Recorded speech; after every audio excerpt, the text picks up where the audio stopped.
let's get started with today's workshop. We're super excited to have everyone again.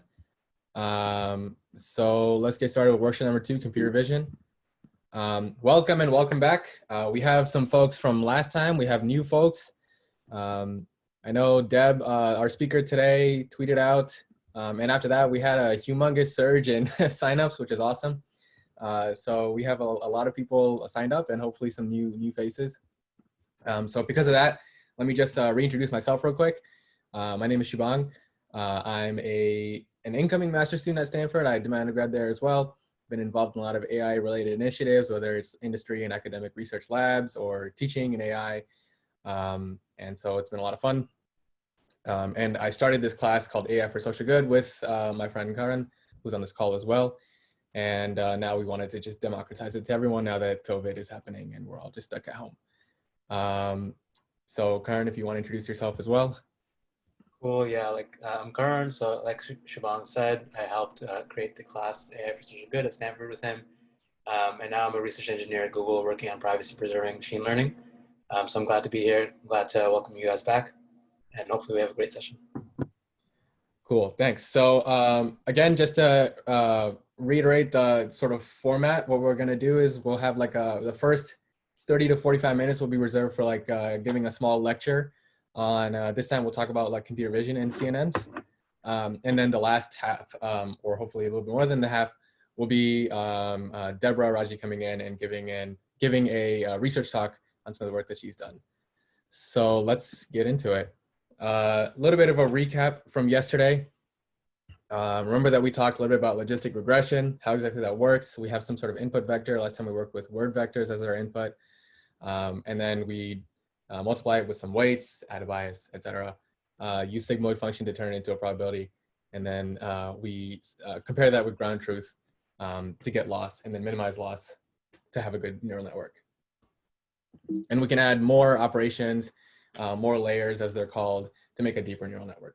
And a deeper network can model more complexities. So that was a super fast, literally 2-slide recap of what we did. But remember that last time we only worked with vectors, right? Like a vector format of input. And that's great. In fact, we can have a lot of diverse types of inputs using just a vector encoding. But maybe we want some other types of input. Namely, we might want to feed in images to our neural network. So how can we do that? Well, first of all, why would we even want to do that? Remember from last time that we had a couple of examples of social good applications of AI using images as input. So remember that we talked about predicting crop yield from images. So using sensing data and using this map and then feeding into a convolutional neural net, which is what we're going to be talking about today. And we also talked about predicting poverty from satellite images. Again, that used a convolutional net and used image data. And last time we had a talk from Pranav Rajpur, our PhD student from Stanford. And one of his projects is ChexNet, which actually uses X-ray images and passes that through a convolutional net to detect and hopefully diagnose various types of ailments directly from X-ray imaging. So that's sort of the reason why we'd want to do this. So here's how our sort of lesson is scoped out for today. So we're going to talk about what is the ML training and evaluation process. So we are going to kind of formalize it more into like a scientific process.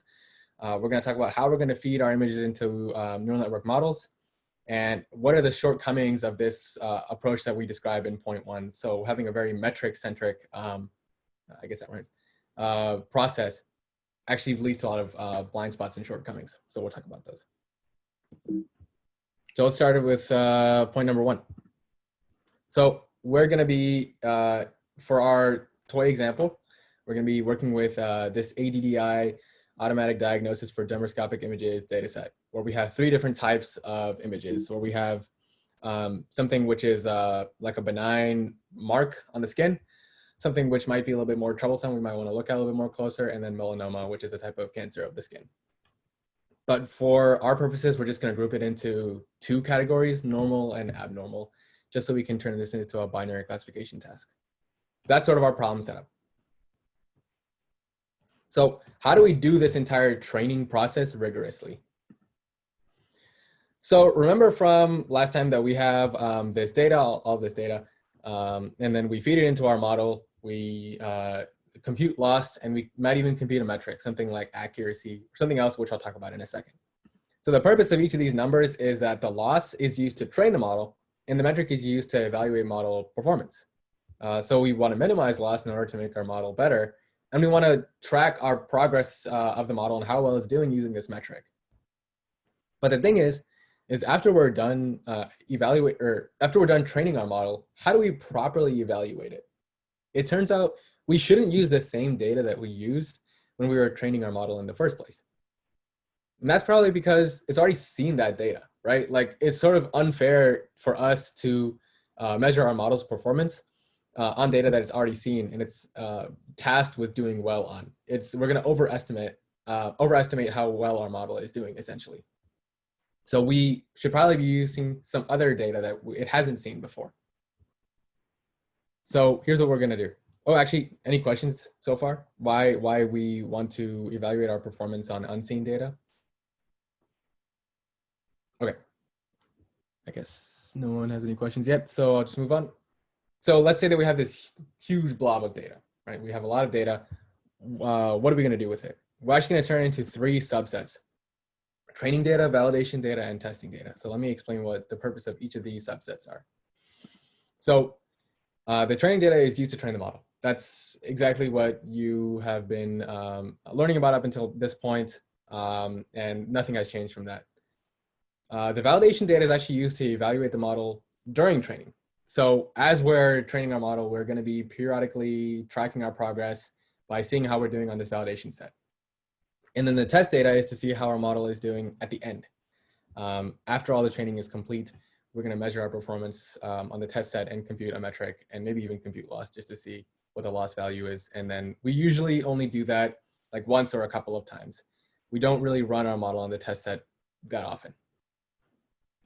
Does anyone, can anyone give me an idea why we might want to split it into 3 subsets as opposed to just 2? Why not just have train and test? Why have train, val, and test? Any ideas?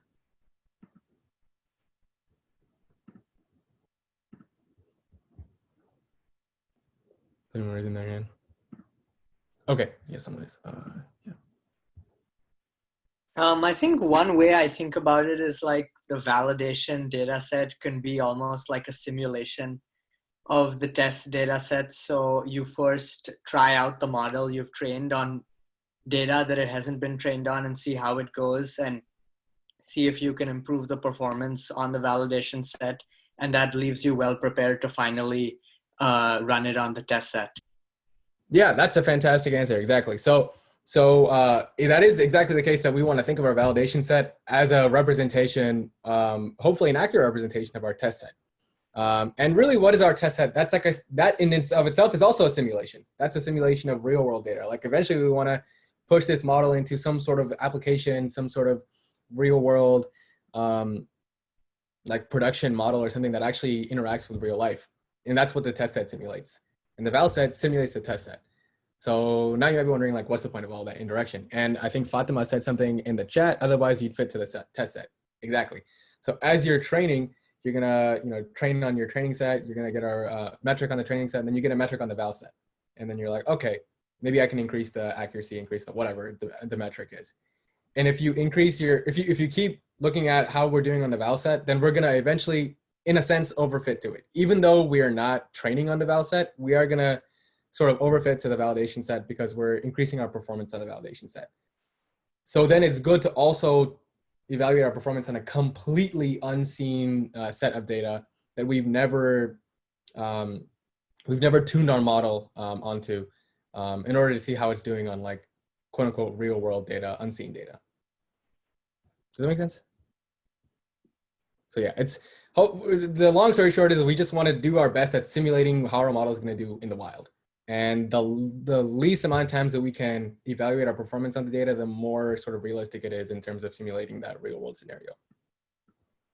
Okay, so here's how it all works out, like in terms of workflow. During training, we're gonna use our training data. We're gonna compute loss and metric, and we're actually gonna minimize this to improve our model.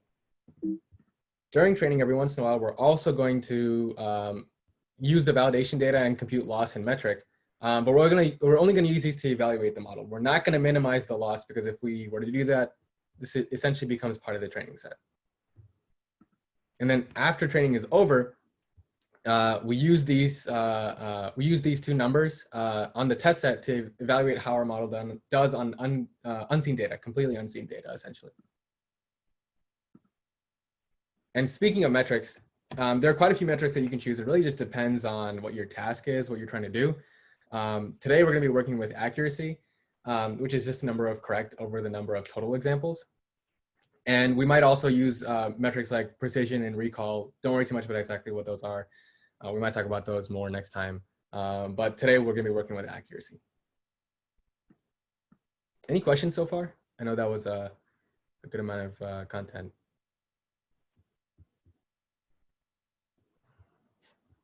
Okay, so if there are no questions, let me move on to some exercises. Oh, it seems like there was a question. Loss and metric are pretty much the inverse of each other. Kinda. So that's a good question. So loss and metric are pretty much the inverse of each other is the question. So yes, we do want to have lower loss, and most of the time we want to have a higher accuracy, most of the time. But sometimes we might use error rate as our metric, and then we want to also have like a lower metric.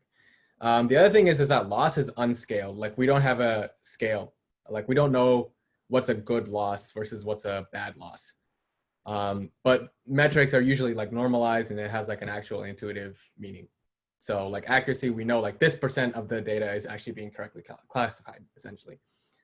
So that has more of a meaning than loss does, which is just a number. But yeah, good question. Okay, let me move into the exercises for now. I loaded some data from the ADDI dataset, and here is some examples. Here is a normal image, and here's an abnormal image. You can play around and change the index value here, and then you can see some other examples. And we're gonna load this data. Essentially, all that we're doing is we're just giving the path to these flow from directory functions. And this is part of the Keras framework. We're gonna be working with Keras for today, instead of like coding everything up from scratch using NumPy. And I'm not gonna do too much live coding because I don't want to get too much into like the syntax of how Keras works, but hopefully intuitively it just makes sense, because I think it's just like a really intuitive looking API. And so it'll just make sense when you look at it, I think. So then what we're doing here is we're just gonna return our generator from which we're going to get our train, val, and test images. We don't have a ton of images because we're just gonna do like a super small model that we're gonna like overfit to the data. Okay, that's all I wanted to show for that part. Any questions before I move on?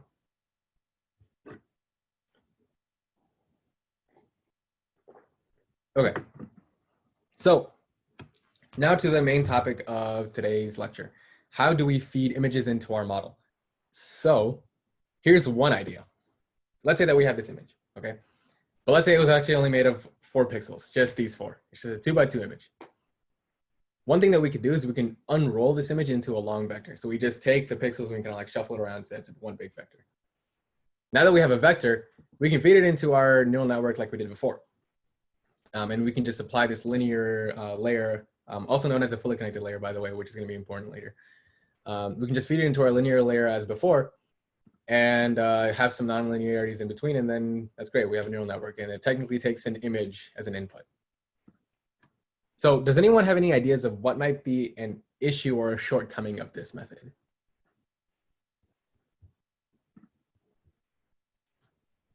Like, why can't we just do this every time?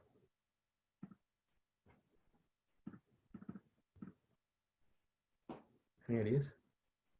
I'm just going to spoil it. So this sort of assumes that every pixel is independent, right? Like we're doing a different operation on every single pixel.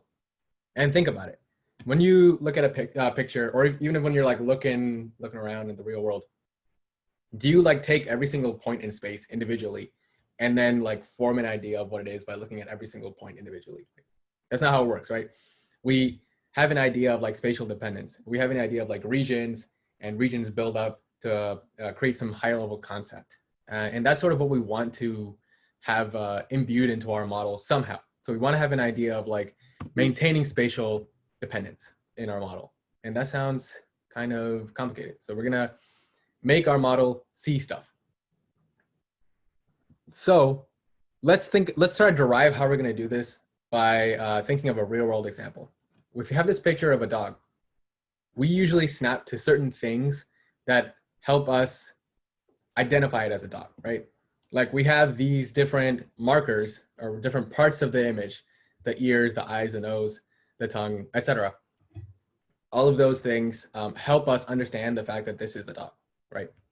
So how can we force our model, how can we force the computer to do this? The most brute force way to do this is to make it window over every single part of the image. So you start from the upper left, then you go over, then you go over, and then you do that all the way down to the bottom right. And so you have the model consider every single window in the image. And that's, and basically we make the computer, quote unquote, look at every single window. So what is our definition of look? Like what's our definition of see? We're gonna do this operation called convolution. And this is actually derived from EE, I think, or signal processing type of context, but it's been applied to this context as well. So what we do is we have some input, which is an array. It's going to be probably an image. We have a weight, which is also going to be an array or a matrix. And we have our output. And just like before, we have all these parameters in this weight matrix, and we're going to learn what these values are by doing gradient descent. We're not going to go into like the details of exactly how gradient descent works with convolutional layers, but conceptually, it's the same thing. And we want to learn these numbers. Before I talk about exactly how the convolution operation works, like the math behind it, or like conceptually, I guess, does anyone have any questions? I want to stop right here, actually. I think there is a hand up, actually. Hi, yeah, I raised my hand. I was just wondering, are windows overlapping or are they exclusive? Like if you were to break this into like, because with the picture on the previous slide, like all the windows weren't overlapping, but it seems like features could potentially be like across two different Yeah, windows. that's a good. So how did that work? Yeah, that's a good question. Actually, just for the example, I showed that it's non-overlapping, but in the convolution example that I'll show, we're going to have overlapping windows. And it depends on what you want to do as the architect for your model. You can choose to have that's called the stride. So how big the stride is going to basically define how much overlap or lack thereof that there is between the windows. Yeah. Cool. Okay, so now let's talk about how this convolution operation actually works. Let's say that all the parameters that we learned were just a bunch of ones. So here's how the convolution between this input, which again, remember, this is an image. And remember, images is just an array of numbers. The convolution operation between this image and this weight matrix is gonna work. You basically take that weight and you just like plop it down onto the image. You just like put it on top of there. And then you do multiplication and then sum. So what you do is you multiply corresponding pairs of numbers and then you add them together. So you do 3 times 1 plus 8 times 1 plus 1 times 1 plus 4 times 1, which is going to equal 15. And then you just put the answer in the upper left corner of the output. Then you move it over 1 and you do the same thing. This can be 8 plus 5 plus 4 plus 9, and that's 25. And then you put that in the upper right of the output. Then you do the same thing for the bottom left, and the same thing for the bottom right. And then eventually you will have done that for every single window in the image, and that's how you generate your output. So the result from the convolution between this array and this array is this output array. Okay. And the cool thing is the output is also an array, so we can pass that as an input to yet another convolutional layer. And doing enough of that is eventually what's going to build what's called a convolutional neural network. So notice how at every layer, the image or the array gets smaller and smaller. That's because the convolution operation like makes the image smaller and smaller. So you can have a bunch of convolutions. Don't worry about what max pull is. And then eventually you can pull the entire array into a one long vector and then apply fully connected or linear layers, and then you will get your output. Any questions so far before I move on? So how How would you want to determine the weight window size to be like the ideal size? Like, what are some of the steps, and what do you want to think about? Yeah, that's a good question. So honestly, a lot of that is just trial and error. Like you just want to try out like a specific window size and then empirically see your results on your data. And then you might want to try another window size. Having a good understanding of your data is really important because that will give you an understanding of like what sort of regime, I guess, your data's like objects in the image are. So like if the objects in the image are like very small, then you might want to have a small window size, versus if the objects are kind of big, you might want to have a bigger window size. So having a good understanding of your data is important, but really it does just come down to like experimentation and like empirically seeing what works and what doesn't work, which is kind of the like bane of machine learning engineers' existence. Just like you just try stuff out and then eventually it works, and then you have to like back-explain like why it works. Okay, and let's see. And then would you just do that layer by layer? You just change one layer first and then see how that performs, or? Yeah, good question. Actually, usually it's pretty common to have like the same window size and stride for every layer. It's pretty uncommon to see like really strange combinations of like, oh, we have like a 5 size of window versus like 3 here and then 2. Usually it's like it stays pretty consistent. Okay, so for each, just to make sure, for each layer, you're going to use the same weight window size. Usually, yes. Usually, that is sort of how like the state of the art works. Like I've seen very few examples of like wildly different window sizes per layer. Okay, and then I guess we're going to talk about max pooling later. So. Okay. Yeah, we're actually gonna skip talking about max pooling for this lecture because of just time's constraints. But if you want to ask about max pooling, feel free to shoot me an email offline. All right, sounds good. Thank you. Okay, let me move on for now. So you might have noticed that as we have more and more layers, we have not only like a smaller size of the image, but also it gets sort of deeper, right? Like the depth increases. So you might be wondering what that is. So remember how many channels an image has, right? Like a channel is actually not just a 2-dimensional thing. It's actually a 3-dimensional thing because it has 3 channels. It has R and G and B channels. So it's 3-dimensional. It has 3 channels. So as a result of that, our weight also needs to have 3 channels. So essentially when we sort of plop the weight onto the image, it's going to also go depth-wise. It's still going to produce just one number though, because we multiply each of the corresponding numbers and add it together. It's still going to produce just one number. But we still, the weight, also known as a filter, needs to have depth. And then if we want our output to have depth as well, we can add more filters. So if we have 2 filters, then we're going to have 2 channels in our output. And usually it's pretty common to actually increase the number of channels as you go deeper. The reason being is because you can think of every filter like as learning a different distinct feature over the spatial dimensions. So as you get deeper and learn more and more high-level concepts in your neural network, you can learn more and more features at every layer. And as a result, like you can make your channel depth larger and larger, essentially. Okay, any questions on this so far? We basically just talked about what convolutional neural networks are in like just a few minutes. That's like a pretty broad concept. Hopefully this is just intuitive, but if you have any like low-level questions, please shoot them right now.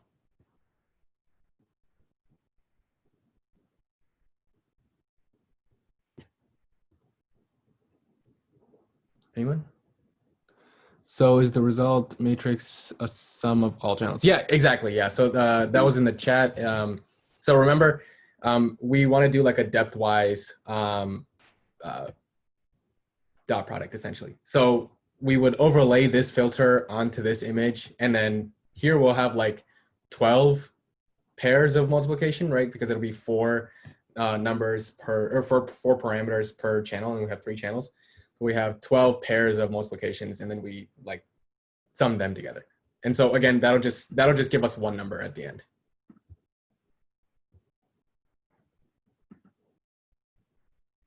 Okay, let me see if there's any other questions in the chat. Feel free to use the raise hand feature as well, folks. Yeah, so someone asked, don't understand why we're using more filters as we get deeper. So you can think of conceptually, let me back up a little bit. You can think of conceptually as your convolutional neural network learning higher and higher level concepts at every layer. So this is like the way that I like to canonically explain it, and like a lot of other people like to explain it as well. So given a picture of a cat, right? The first few layers will learn really, really basic concepts, like stuff like where are the edges, just really, really basic stuff. Where are the edges in the image? After that, it'll start building those low-level concepts into higher-level details. Like first, it'll start recognizing shapes from the edges. So like here is like a circle, here's like a triangle, those sort of things. And then at the end, it will group those shapes into high-level like concepts or things that we see in real life, like a cat. So like here is a bunch of circles and 2 triangles, and that's a cat. So you can think of every layer as learning more, like a more high-level concept from reality. And as a result of that, you want to give your model the ability to learn more and more features. And every filter can be thought of as representing one learned feature. And a feature is like, oh, like this type of shape or this type of edge or that sort of thing. So as it gains more and more like complex understanding, you want to give it more space essentially to like learn more complex concepts. So that's why we want to add more filters as we get deeper into the model. That's like a pretty hand wavy way of explaining it. That's usually what people like to explain it as. But yeah, I hope that makes sense. Okay, I'm gonna move on for now. So let's do some exercises. Here is the code for defining a convolutional net. So I'm gonna just walk through it at a super high level. So the way that it works in Keras is we define this sequential model, and the sequential model essentially just means we pass it some input, and every layer we just give it the output from the previous layer. So first we want to add like a convolutional layer, right? And this is what we've been talking about this whole time. This is sort of the workhorse of a convolutional neural net. And at the beginning, we define our input shape. We're going to have like a 150 by 150 image. And 3 is the number of channels, again. And then this is going to be the number of channels or number of filters, basically. And this is going to be the size of the filters. So it's a 3 by 3 filter. And that's basically all you really need to know. Like we just have a bunch of convolutions and then we flatten it, which basically means we're just going to turn our array into a big long vector, and then we have a bunch of linear layers. Linear is also known as dense. Don't worry too much about like what is batch norm, what is max pooling. Those are just like fancy things that you can like throw into your model to like make it more complex. We're not going to talk about that today because of like time constraints. We usually talk about that in like our class. But really what you really need to understand is just that a convolutional net is just a series of sequential convolution operations that we apply to some sort of input image. And then at the end, we have a sigmoid to do our binary classification like before. Any questions on that? So I'm going to run it. And here we can see a summary of our model. So we can see how many parameters we have in each of our layers, and we can see like the size of the output from a given layer.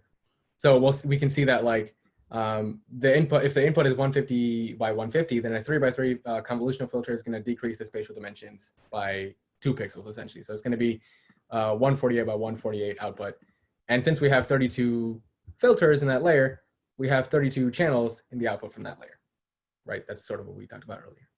And we have just a whole bunch of sequential layers building up to do that over and over again.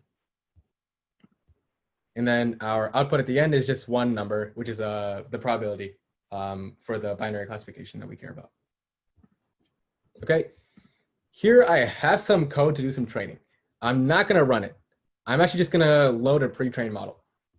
Y'all are welcome to play with this one. The thing is there's a lot of randomness with weight initialization, and there's a lot of like hyperparameter tuning that we want to do to get like a better and better model. And we don't really want to dive into that like today during this workshop. But we have trained a model, which is, and I printed out the summary just so you know that it's exactly the same as the one that we defined up here. but we kind of like just trained this offline before the workshop, so it does pretty well. And you can achieve this too if you just play around with this at home. So we're going to see how our model does on our test data.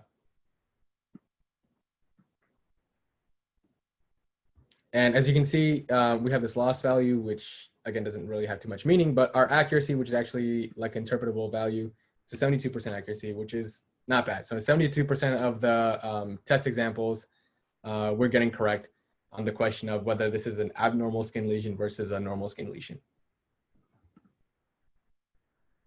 Okay. Any questions? I know I kind of zipped through that. If not, I can move on.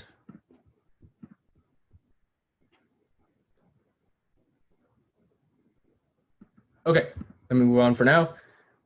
So we sort of went through this whole process, right? Like we split our data into train set, validation set, test set. We trained our model on the training set. We saw how we did on the validation set periodically, and then we got our results on the test set. Awesome. The thing is having this sort of approach does lead to a lot of shortcomings. So we're going to talk about a couple of them right now, and some of them even link into what Deborah's going to be talking about pretty soon. So what's one sort of huge failure case for our model? Disparate performance. So like I said, we went through this whole process. We got our metric, and we're getting a 72% accuracy. That's not so bad, or is it? So let's look at our test set. Notice how like there's not a ton of diversity in like the skin types in this data set, but there are 4 sort of more reddish examples. Like there are folks with like sort of more reddish skin. Let's see how our model is doing on those specific examples. So here, I'm just going to plot out the test set again. This is how I generated the image that I put in the slides. Here, I'm going to actually print out and show the model's failure cases. So all of the ones that it's getting incorrect. So here are all of the examples that the model is getting incorrect. So like, for example, instead of predicting abnormal, it predicted normal in this example. And you can check those out on your own time as well. But notice that 2 of them are actually from the folks that have more reddish skin. So that doesn't sound like a lot, but that actually means that 50% of the folks with reddish skin had their lesions misclassified. So when we dig deeper, we notice that our 72% accuracy is actually very misleading. We're getting an 81% accuracy on people with non-reddish skin versus only a 50% accuracy on people with reddish skin. So this is not really looking too good for us. Of course, this is sort of a toy example because we don't have too many examples in our test set in the first place. But it's important to realize that this can very easily happen like in real life in a more substantial example as well. Having just one number to summarize an entire model's performance can be really misleading. And this is a perfect example of that. And it's really important to like stratify your input data through some logical stratification that you might want to apply once it's sort of shipped out to the public and actually being used in a real life scenario, and make sure that your model is actually doing well on all those stratifications, on all those strata, and all those different subpopulations within your data. This is something that Deb is going to be talking about pretty soon. Okay, before I move on to the next failure case, does anyone have any questions on like how this metric-centric approach sort of gave rise to this disparate performance? Questions? Okay, let me move on for now.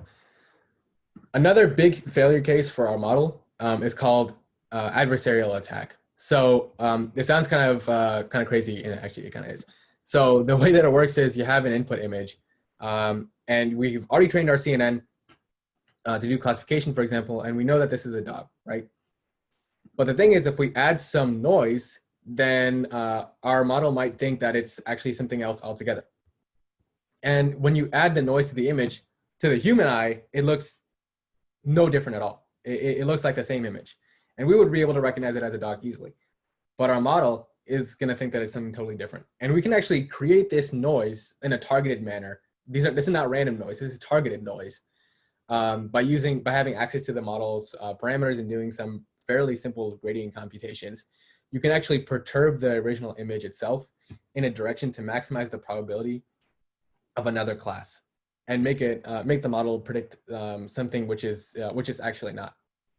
So, excuse me, in this example, this doesn't seem too serious, but in the example of a CNN for diagnosis, if a bad actor is actually able to access the model weights and use that to add noise to a melanoma case, we can actually misdiagnose that as healthy, which is a really, really bad scenario. And I'm going to actually show y'all that right now.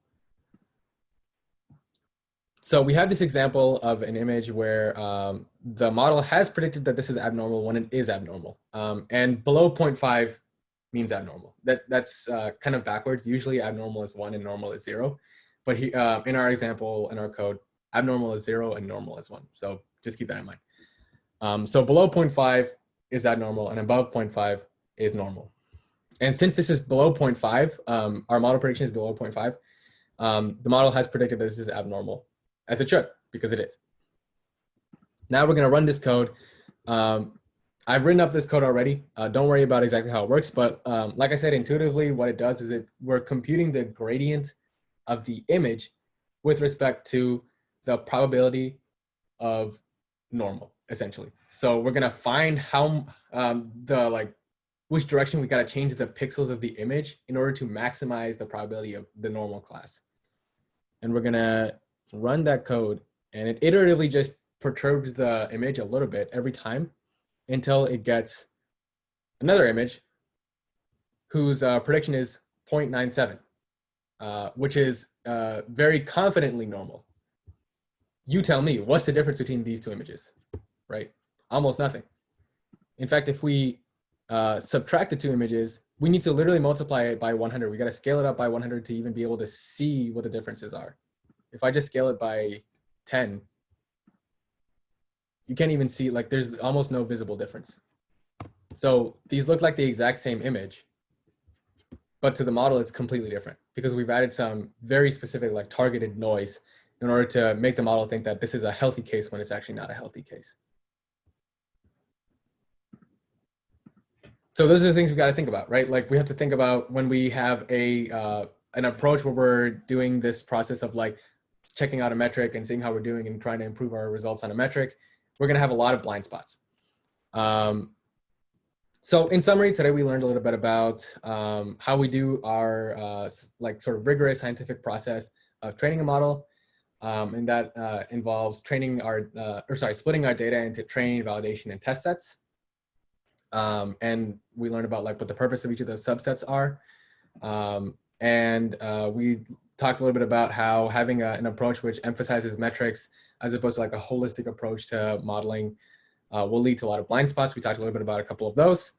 And on the technical side, we learned about how convolutions work, how the operation works, and how to build a convolutional neural net by stacking convolutions on top of each other. Okay, so I'm gonna pause one last time for questions before I turn it over. Anyone want to ask any burning questions? Okay, if there are none, and feel free to ask any more in the chat as we continue. But I'm gonna pass it over to Deborah, who is a researcher at the AI Now Institute, and she's gonna be talking about auditing vision models and the importance of understanding racial bias within vision models. So let me pass it over to her. All right, cool. So hi, I'm Deb. I'm, like you mentioned, I'm currently a tech fellow at the AI Now Institute. But I'm going to be presenting work that I mostly did with Joy Bulamwini at the Algorithmic Justice League, as well as with Partnership on AI and Google as doing research sort of fellowships with each of those. And yeah, something I want to talk about today is this idea of algorithmic auditing and how it's a really important part of what it actually means to do social good with AI. So, the big question that I'm curious about in my work is this question of, what do you do when even good intentions with AI lead to these bad outcomes? And I've been like jokingly calling it AI for social bad. I know this is probably not the crowd that would appreciate that name, but effectively it's this idea, and it's I'm not sure if I can share these slides afterwards, but there's a great paper by Ben Green called Good Isn't Good Enough, where he digs into this idea that just because your intentions are good as someone developing AI and you're not optimizing for profit and you're optimizing for other metrics doesn't necessarily mean that the outcomes are beneficial to those that need it. And I'm going to dig into what my experience has been with respect to that, and lessons that I've learned with respect to understanding and navigating what these bad outcomes can be and how we measure those bad outcomes. So a couple sort of like priming things connected to the lesson to link back to the lecture that was just given. So one thing I wanted to communicate right away is that, what does it actually mean for machine learning to quote unquote work? I think in the research field, a lot of people are very focused on metrics, on optimizing performance for a particular benchmark. They think that doing machine learning research is to tweak the algorithm in order to optimize performance on this benchmark. But there's a great paper by Kiri Wagstaff, who was a JPL researcher that she took a sabbatical. She was pretty much a scientist doing, real science, aka I think she was a geologist or something. And she took a sabbatical in order to learn machine learning. So she embedded herself within the machine learning community for about a year as a scientist. And she was supposed to be doing sort of like, she meant to do scientific research, application-based work. And at the end of the year was just so frustrated that she wrote this rant paper called Machine Learning That Matters, where she pretty much chastised the entire machine learning community for doing work that wasn't relevant to the outcomes that the scientific community and like broader society cared about. Because at the time, the community was so focused, and I think still to this day, so focused on optimizing the algorithm and tweaking and optimizing performance on metrics, that they neglected all of the other factors that actually contribute to real world systems. So, it's not as common to see people working on data collection, working on how we define like label taxonomies, working on the problem formulation. And on the other end of things, we don't see a lot of people discussing how different metrics persuade users differently. We don't talk about how we publicize results or how we interpret results. So she kind of produced this very interesting paper and this graphic that talks about the fact that machine learning research is so much more than just the algorithm, and so much more than just the performance or accuracy according to the benchmarks that we just swallow and accept. So I'm going to just give an example of what I mean by this through the example that was mentioned in the lecture. So this is a very similar assessment of a model that you guys just talked about, which is a convolutional neural net that's supposed to detect melanoma in this case. And this is a German study that came out shortly after that work became really popularized, and they said like most dermatologists were outperformed by this neural net. Like what a revolutionary breakthrough. And that was about 2018. But as was mentioned earlier, the data set that they used was ISIC, which is, you can even see it from this sample. It's mostly lighter skinned, mostly lighter skinned individuals that contributed to this data set. So a lot of the samples and the images didn't represent the majority of, different skin types available. And actually, about a year later, later that year, there was a great study that came out in JAMA where two Black dermatologists identified this issue, and they pretty much, again, came in and critiqued the machine learning community to say that, well, your models, when we look at the skin types that are available, so a lot of dermatologists will use this scale called the Fitzpatrick skin type, which categorizes different skin types according to their tone and their cancer risk and important demographic features. And they say, according to these categorizations, a lot of the models don't actually work for these people, and it's because the data sets aren't representative at a minimum. And it was really interesting how they presented the issue. So they kind of pretty much said that, part of the problem is that people are in such a rush. People see that it can be useful and they kind of just go full steam ahead without thinking about the clinical consequences. They're not reflecting on how the failure of these systems for particular populations can put those populations at risk. In this case, give them a false alarm or neglect to diagnose them appropriately. And some people might say like, oh, well, that was a couple years ago, but a similar thing happened just last year with Google's sort of machine learning system to detect 26 different skin conditions. Except I think what's changed since then and now is that Google did evaluate and assess their performance on different skin types, and they were able to declare this as a limitation of the system to say that some skin types were too rare in the data to allow for meaningful training or analysis, and thus we understand that our system is limited to this skin type and it underperforms on this group versus this other group, and here's what the accuracy is. So this is, again, just like connecting this conversation of a machine learning model is so much more than the algorithm to the lecture that you guys just got. And I'm going to talk about something slightly different from that, because I think that lesson that was just discussed and what I just mentioned with respect to this example with melanoma is super relevant to research. But there's also this other sort of reality, which is that, besides meaningful research outcomes and meaningful models in the research space and thinking about evaluation in that space, machine learning models actually do make their way into the real world and impact people directly. And those models require a different type of evaluation and a different type of assessment and auditing practice. So, this slide is supposed to sort of represent the difference between our vision for how machine learning models should work in research and how they work in the real world. So to the left is Sophia the robot, which is sort of this glamorized humanoid robot.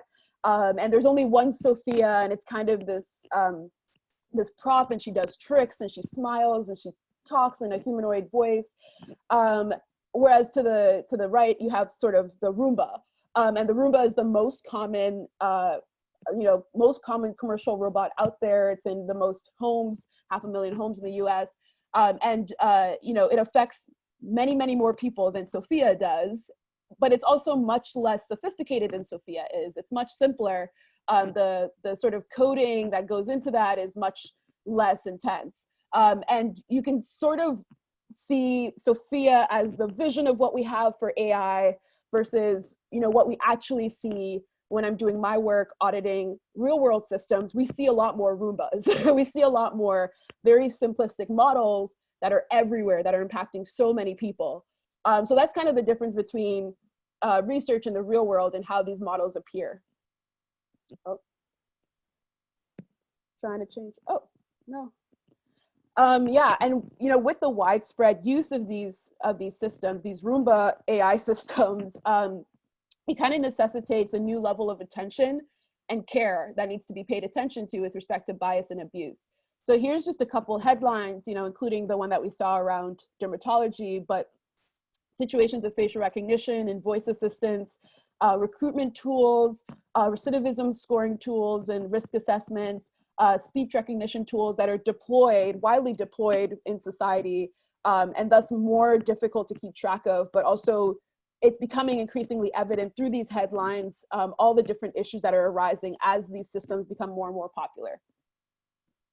And it becomes especially problematic when things become, they kind of like skirt the legal line. So one example of this is the situation with Amazon's hiring algorithm, where Amazon developed an internal tool to facilitate its hiring screening process. And it was found out that the tool in 2017 was discovered to be incredibly biased against female candidates for the software engineering position. And technically this is illegal. According to anti-discrimination law, you can't discriminate based off of sex or gender. But it was very difficult for people to bring forth a civil suit. It was very difficult for individuals to sue also because this is an algorithm. So the level of accountability or the structure around our legal kind of discourse for accountability was almost moot. It didn't make sense within the context of a discriminatory algorithm versus a discriminatory hiring manager or team. And in the same vein, here's kind of like an old school example, which is sort of the price discrimination system for Princeton Review. So Princeton Review is a tutoring service where they provide materials to help you prepare for the SAT, for example. And they have different prices in different regions, and they use an algorithm to set the prices for different regions. And what they had found out in the study was that these different regions were actually correlated with different racial groups. So different zip codes would actually be correlated with highly segregated groups. And the price adjustments would actually charge certain groups more than other groups. And that was effectively price discrimination, which is illegal. But again, because it was the algorithm that was the culprit and not any human, our legal structure made it very difficult to get any kind of recourse to challenge the algorithm directly and the algorithm's decisions directly. So, when you have this differential or unfair treatment, it can, even if it's illegal, it's very difficult to actually collect evidence and also build a case against it and actually improve your situation. So I want to talk specifically about a particular type of AI system that we see in the real world a lot more than we realize or that we know of, which is facial recognition. So facial recognition is something that is much more widely used than I think a lot of people realize. It's used in a lot of residential buildings. It's used in airports.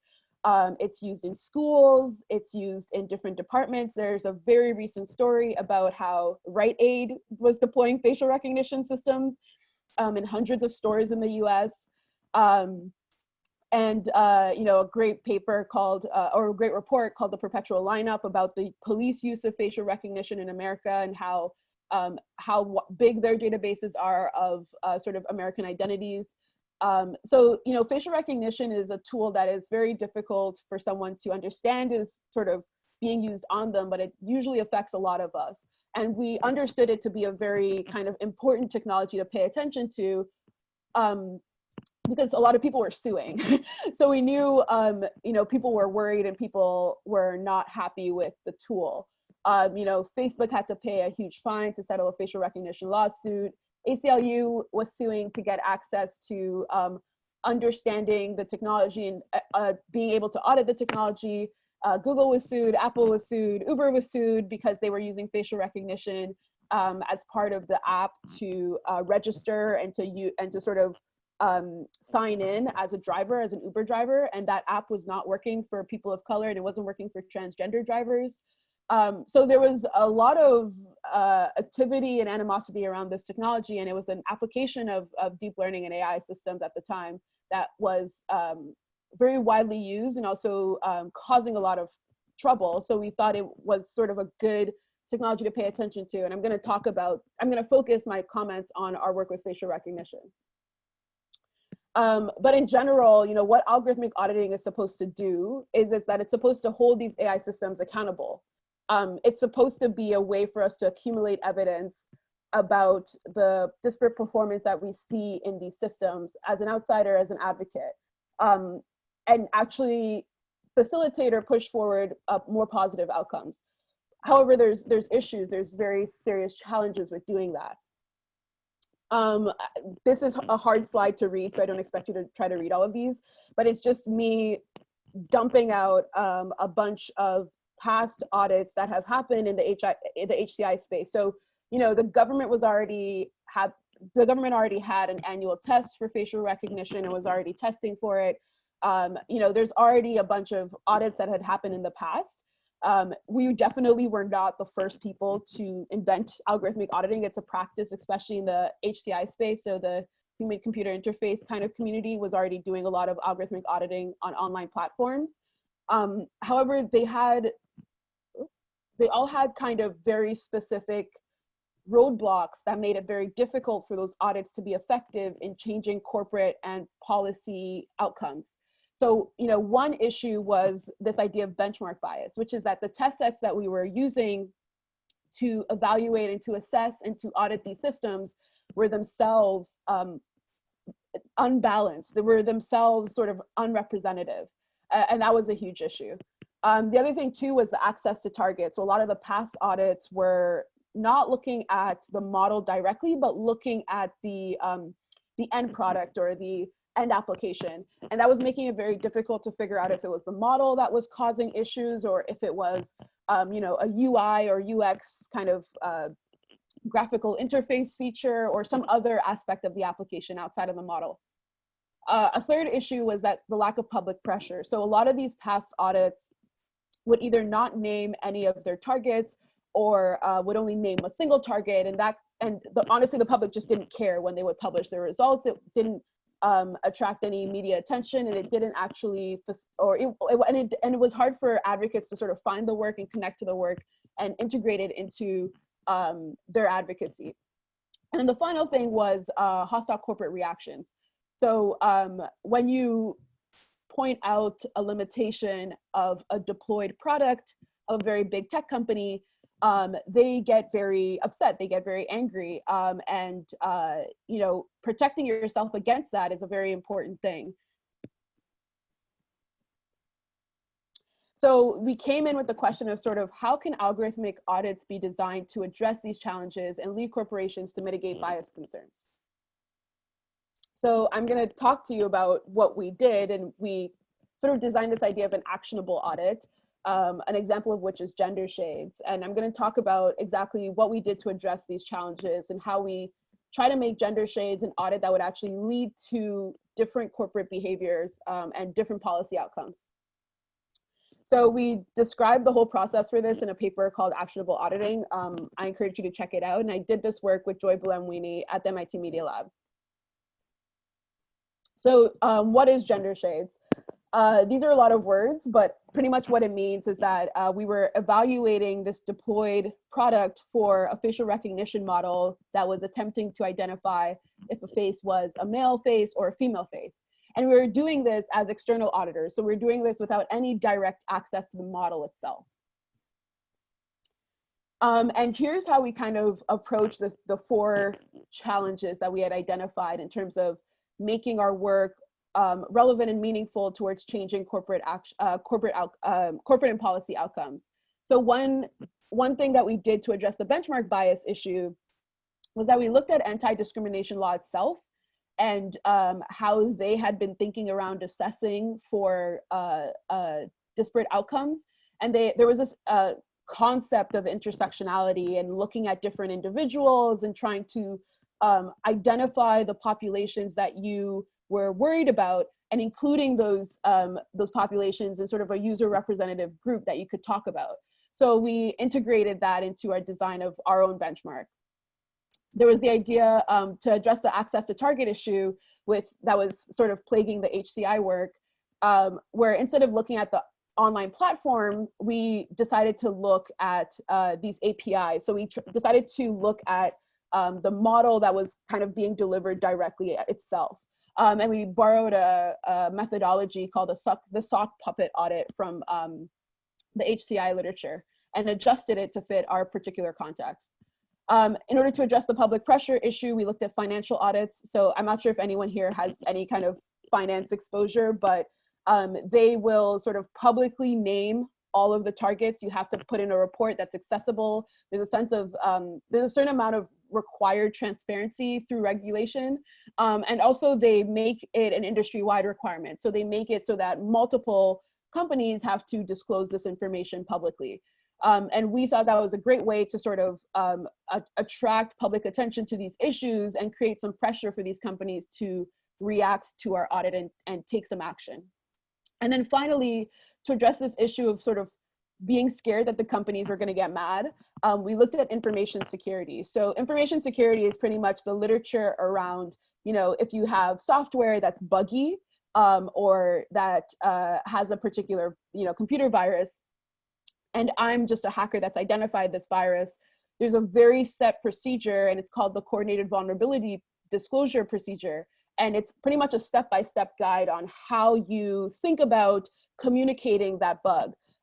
There's very clear sort of steps that are meant to protect the public and protect the person that's disclosing that information, while also making sure to inform the company in time for them to react. So we thought, okay, that's really good. We can just use that to protect ourselves. So to deal with the benchmark bias issue, like I mentioned, we looked at intersectionality, and we created this thing that we call the intersectional user representative test set.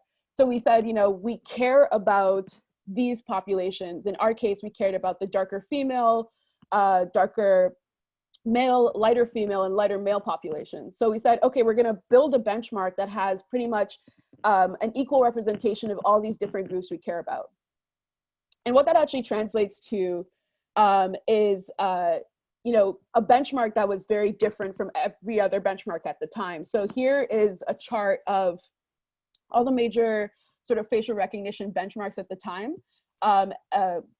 being last year. So these are pretty much all the major facial recognition benchmarks. And you can see that PPB, which is the pilot parliaments benchmark that we developed, compared to these other benchmarks, which were up to 95% lighter skinned, up to, almost 80% male, we were sort of one of the first benchmarks that were actually balanced with respect to male and female representation and darker and lighter skin representation, which kind of opened the door with respect to our evaluation. Now our data set, our test set was actually balanced in a way that other test sets were not. And it addressed the benchmark bias issue, where now our test set was no longer a source of bias itself. I'm gonna go through these parts quickly because it's not as relevant to machine learning research practitioners, but pretty much to address the access to target issue, we looked at the model itself rather than the developer application. And that just caused us to be able to critique the model directly. And it made our argument a lot stronger when trying to pressure these companies to make changes to the model development process.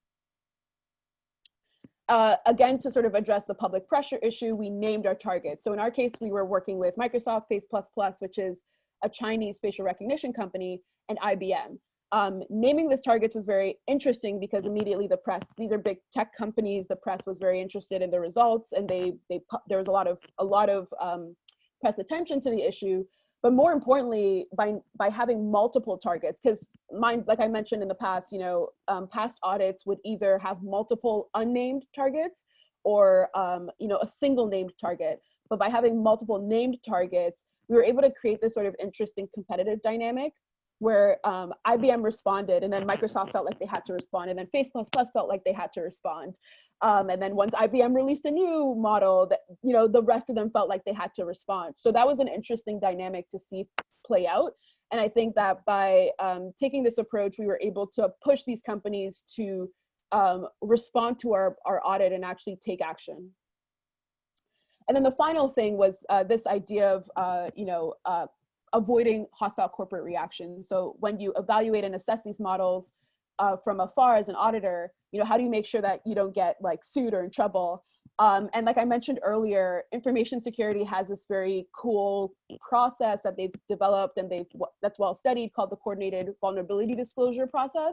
So we developed our own kind of coordinated bias disclosure, which was effectively a spin for bias disclosure, where we treated bias like we would treat a security flaw or a bug in traditional software. And we said, okay, once we identify this bias, we report it to the companies, we give them a specific response period, and at the end of that response period, we're telling the public whether or not they reply or not.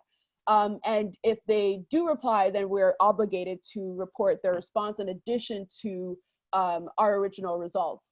And that just gives the companies less animosity, it protects us legally, and it also ensures that we will communicate to the public and not be pressured into silence.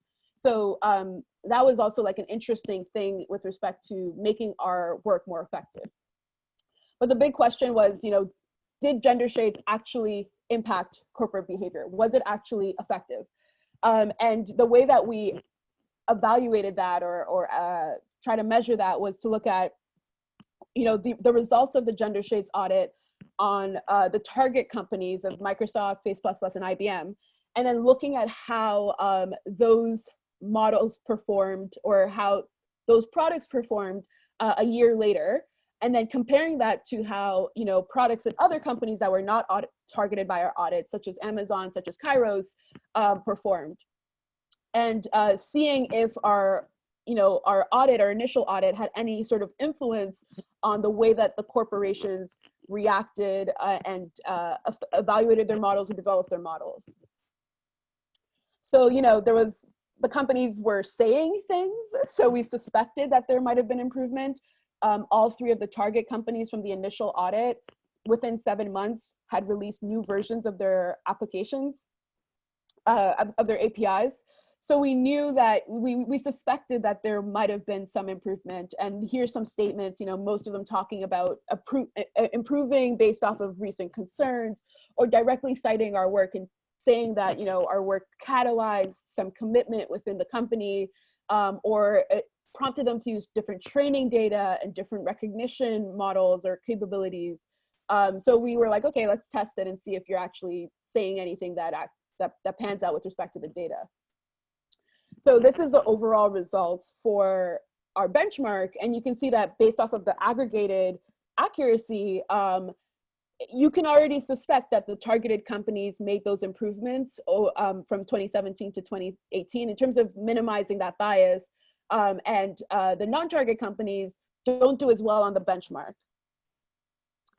But when you actually look at the performance for different unitary groups, so the male faces versus the female faces, we can see that the gap in performance between the female faces and the male faces, which used to be a gap of like 8% to 21%, shrunk to now like 1 to 9%. So now there's less of a disparity between the performance between female faces and male faces, which is encouraging. However, for the non-target companies, the disparities between male faces and female faces is still 14 to 18%, which is a pretty large gap in performance. Again, we did the same thing with skin type. Okay, well, how does the model perform on darker skin versus lighter skin? And you can see that the targeted companies used to have a difference in performance of 12 to 19%, and that went down to 1 to 7%, whereas the non-target companies still had a gap in performance of 8 to 12%. But however, the most sort of important part of this was this idea of sort of this peer-reviewed intersectional gender and skin type evaluation for gender classification.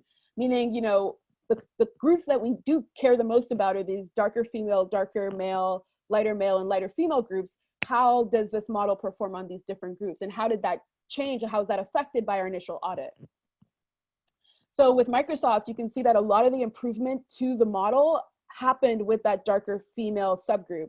So they went from about a 79% performance on that darker female subgroup to almost a 98% performance, whereas the lighter male subgroup used to be at 100% and was still at 100%. Same thing with Face++. So this is a product that used to have a 65% accuracy performance for the darker female subgroup, and that went up to around 96%. Whereas the lighter male subgroup, the improvement was from like 99.2 to 99.5, which is not a lot. Again, we see the same trend with IBM, where a lot of the improvement in performance happened for this darker female subgroup versus the lighter male subgroup. However, for the non-target companies that were not initially audited, we can see that there's still a huge disparity between the performance on the darker female subgroup and the lighter male subgroup, which reveals a lot about how those companies might have reacted to our initial audit, whereas their disparities still persisted when the targeted companies were able to successfully close the gap between those disparities. So what can we actually learn from gender shades? What does any of this actually mean? So the first lesson is this idea that, classification bias is real, not hypothetical. If a model doesn't actually work for everyone, it doesn't actually work at all. And that's something to take very seriously. I think sometimes fairness literature, people like to think about it in terms of hypothetical cases, but everything that we evaluated, all the products that we evaluated are products of these real companies. These are things that at the time Amazon was trying to sell their facial recognition product. The version of the facial recognition product that we audited, they were trying to sell that same version to ICE. They were trying to sell it to police departments. And there's genuine consequences for them selling that product, given that disparity that exists between these different populations. So something like classification bias isn't a hypothetical challenge. It's something that's a very real issue. Here is sort of a good way to notice that or illustrate or understand that. So, if you just Google beautiful skin, you'll be able to see the bias that continues to affect the products that we sort of use every single day. So you can see here that according to Google, only women can have beautiful skin, or lighter skinned women. And that's definitely a direct product of the media that we have out there. But this is exactly how we source, the representations for the concepts that we train these models on. So the category of beautiful skin, if I was to train a machine learning model on, I would do a similar image search and I would just grab those examples to represent that concept. And these are the images that I would grab. So it's super important to take this seriously because it's a genuine issue. The other thing as well to note is that, diversity diverse data sets or the lack of diversity in data sets is not just an issue with, skin type and gender. We have huge age imbalances as well, where a lot of our data sets are sort of middle-aged people because, again, media sort of captures that age group. And then there was a study from Google about sort of this issue of no classification without representation and geodiversity issues in popular data sets. So they looked at the geotags for the images in ImageNet, which is a very big computer vision data set, and open images. And they found that, in most of these cases, up to 80% of the images would come exclusively from the UK and the US. And that's a huge chunk of the images compared to the fact that, all of Asia, all of Africa was completely underrepresented.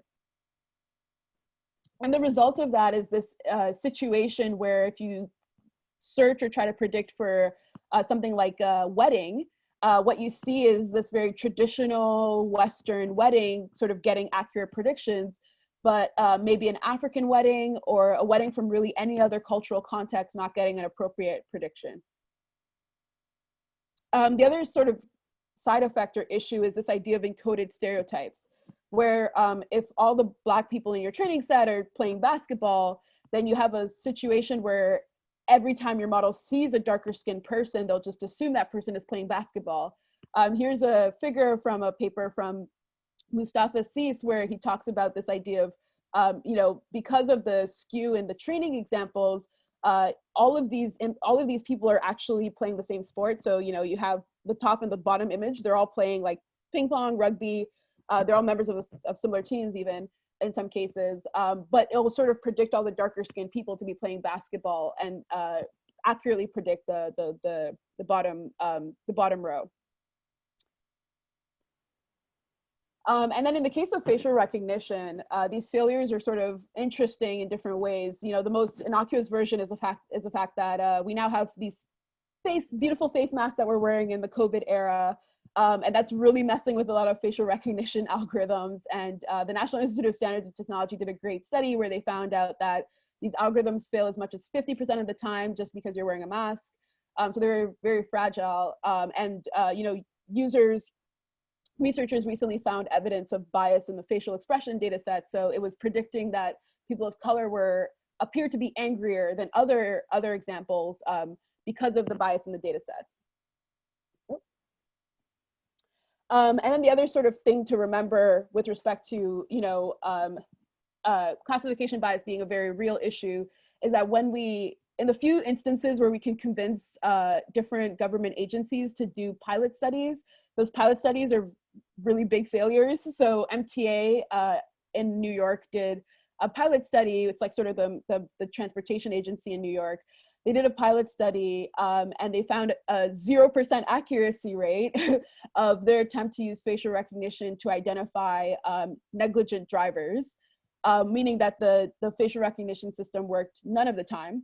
And then a similar situation happened in the UK, where the UK's sort of metropolitan police was using facial recognition, and an advocacy group called Big Brother Watch UK decided to do a pilot study of that facial recognition system and found that the facial recognition system failed 81% of the time, meaning it only got things right about 20% of the time.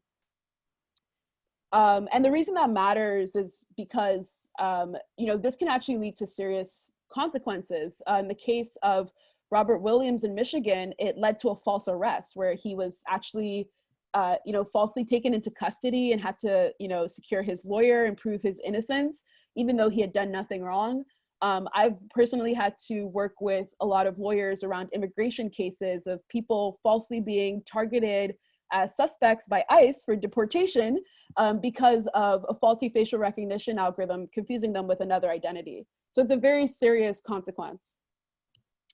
Sort of the second thing we learned from gender shades in this work is this idea that ignorance is bliss, but irresponsible. So you'll notice that just the companies that were monitored were the ones that took the issue seriously. But even those that aren't monitored need to take the issue seriously. So we need to actually figure out through policy ways to hold all of these companies accountable so that they can't overlook or ignore the issue. So something that we still hear from companies is this idea that, oh, it's harder to take a good picture of like a darker skinned person than a lighter skinned person. We hear that all the time. And here is a very important person, Cognitec's director of algorithm development, that says that. And Cognitec is actually interesting because it's not a very widely known company, but they have a huge share of the facial recognition market, actually. And this is just it's an incorrect statement. We've audited Amazon, Face++, and Microsoft, and we've seen that these are companies that were able to, within months, redeploy algorithms that were able to minimize those disparities. So to say that it's just a question of the quality of the image doesn't justify the fact that other people could make improvements. The other thing that happened was this idea of sort of Amazon's pushback against and defensiveness against our results. So, despite us informing Amazon ahead of time, there was a lot of resistance from the company to accept the results. And it took a lot of support from the research community. There ended up being sort of an open letter that everyone had to sign to back up the results and actually push back against Amazon's stance on things. So it's almost irresponsible for the companies to resist these results in a way and not take them seriously and neglect the significance of the results, because it's part of their role as the builders of this technology to pay attention to that risk. Another thing that kind of became revealed in the process around what corporate responsibility or what the responsibility of those developing these systems are is this issue of restrictions or guidance in terms of the use of these systems. And this is very much just a consequence of the fact that when you're building something for the real world, people are probably going to misuse it. So there's a great paper, again, by Georgetown Law called Garbage In, Garbage Out, where they talk about all the different ways in which facial recognition tools are being misused by police officers. So, one great example is that, you'll have these facial recognition systems that are built for photographic images, and you'll have police officers using sketches as the input for these tools. It was not built for that as the input image in any way, shape, or form. It has a very low accuracy for sketch input, but these are people that are misusing the technology. And in a more sort of subtle jab, Matt Woods, who was the head of sort of Amazon recognition at the time that we did our audit, in response to our study would say like, well, we only recommend that, people use facial recognition tools at a threshold of 99% to make and then even then, to be factored into a human decision-making process. And in response to that, a great reporter at Gizmodo actually interviewed Amazon's sort of only publicized or known police client at the time. And they were like, what is the threshold? They had no idea about any of these guidelines that Amazon sort of purported were the important guardrails to the use of their technology. So when you're building something for the real world, there's sometimes the lack of restrictions or guidance in terms of use that we assume. And because of that assumption, a lot of harm can happen.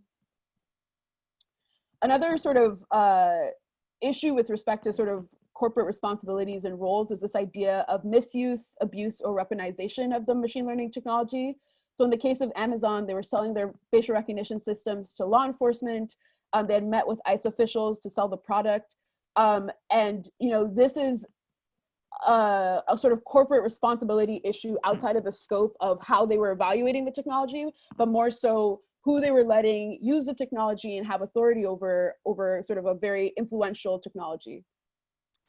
And in the case of Amazon too, they eventually partnered with, they acquired a company called Ring, which is this smart doorbell tool. And eventually it was discovered that these smart doorbells actually were these surveillance tools. So they had these cameras and you could see, whatever was happening in your porch, but also you could see what was happening across the street into maybe your neighbor's porch. And they had planned to run facial recognition on this technology to identify who was crossing paths in front of your house, who was coming into your porch, and identify these people and flag them. And this was a partnership that ended up bringing facial recognition tools into the hands of 400 police departments across the US. And, you know, again, like I mentioned earlier, you know, due to bias issues and various other functionality issues, the technology actually, the facial recognition struggled to work, and they would end up sort of having to manually tag people and objects in different ways and think of all these hacks. But it was definitely a situation where the technology was just being abused and weaponized against you know, vulnerable populations within a particular neighborhood. And this is not a unique situation. So, you know, we've seen papers, there's this paper that I kind of add a screenshot of where I'm sure some of you might be aware of the persecution of Chinese minorities, Muslim minorities, where they're sort of being identified and put into concentration camps. And there's papers at you know, mainstream computer vision conferences that pick that as the task. So they, you know, their goal is to use facial recognition to identify these minorities, and that's technology and that's research that can very easily be weaponized against that group. There's also issues of, you know, police departments using facial recognition in secret and not disclosing that information, as in the case of Toronto, and a situation that I've been very personally involved in around a Brooklyn landlord installing facial recognition in a rent stabilized complex and using that to sort of surveil the tenants and track the tenants' whereabouts without their consent or approval.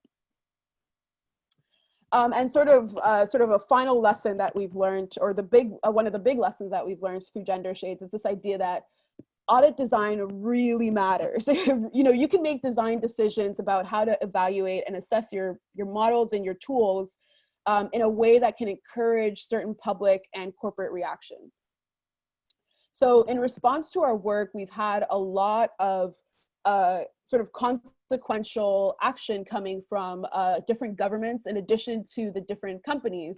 So, you know, we've been cited in letters and different lawsuits in different bans in different cities, in different federal bills, in different state bills and local laws. And most sort of significantly, the National Institute of Standards and Technology, which is the group in the US that evaluates or assesses or sets up the standards for facial recognition tools that different government agencies in the US want to make purchase of. So if I'm a government agency in the US and I want to buy a facial recognition product, it's usually a good idea for that product to be certified or to pass the standard from NIST, which is this National Institute of Standards and Technology. And they have this facial recognition vendors test. And for the first time last year, they added a part 3 on evaluating and assessing demographic effects. So looking at breaking down performance according to different demographic features. And it was really exciting because they cited our work and they talked to us about it. So it was sort of a big moment for us because we're like, oh, this is really influential. And what they had found out with respect to, you know, once they broke down the performance according to different demographic types, they found that Asian and African American people were up to 100 times more likely to be misidentified than white men with the, you know, the facial recognition vendor products they were testing, which was a huge revelation and definitely indicative of the importance of doing this kind of evaluation and assessment. However, you know, as with any sort of audit methodology, there's limitations. And we actually wrote a whole paper talking about the consequence of our work and how we needed to also be careful with respect to how we design these audits and how our design is not necessarily a perfect design. So we talk about this idea that, you know, with our audit strategy, you have issues with scope where you have to be very intentional about picking the demographic group that's represented in your test set, picking a very specific prediction task that you're auditing for, and picking a company that makes sense. So here's sort of a graph that might be hard to see, but effectively the main takeaway here is that with gender shades, we're predicting for the gender classification task. So we see like how well does a model do with respect to identifying if this face is a male's face or a woman's face. And for a company like Microsoft, which we've audited twice, they have a very small disparity between the performance of the best performing group and the worst performing group for the task of gender classification. However, when it comes to a separate task like age classification, there's a bigger disparity between the performance of the worst performing and best performing group. The other thing as well is that our benchmark, our PPV benchmark, has, you know, huge sort of biases when it comes to age, for example. And this is work, I forgot to add the citation, but there's a great work on this idea of fairness gerrymandering, where just because you build a benchmark where you address the benchmark bias issue with respect to skin type and gender, you might still have bias with respect to age. And if your model is biased with respect to age, you know, your benchmark is not going to capture that. So there's this huge issue that we have with that, and we continue to have with that. However, there's a great sort of quote from Richard Stiff on this idea that, you know, fairness becomes problematic when you use it to ignore other issues, meaning that, you know, there's limitations to just thinking about fair and equitable performance. There's other things to care about, especially when reflecting on the limits of these models and these systems. So yeah, one issue that we saw is that in response to our work, IBM decided to build a data set where they decided to collect as many faces as possible and build a large data set that could represent a full range of diverse faces. And they called it the Diversity in Faces data set. However, they kind of faced a certain amount of backlash for that because the data set itself was pulled from Flickr images, and that was without people's consent. And it revealed a bunch of privacy issues with respect to just building a bigger data set in response to the lack of representation in the initial data set. And, you know, we had also a situation that we dealt with where CloudWalk, which is another company, another Chinese company connected to Face++, in response to our work, understanding that there were sort of biases in their model, decided to purchase face data from the Zimbabwe government in order to diversify their data set. And that is, you know, explicitly exploitive, issues of consent and privacy and tokenization, and completely not okay. So there's a lot of things to look out for when diversifying data, and it revealed the fact that there's limitations to audits that just focus on fairness, because the solutions end up doing all of these other unethical things in order to address the fairness issue. Another kind of dimension to this is really reflecting on what we're trying to use machine learning for.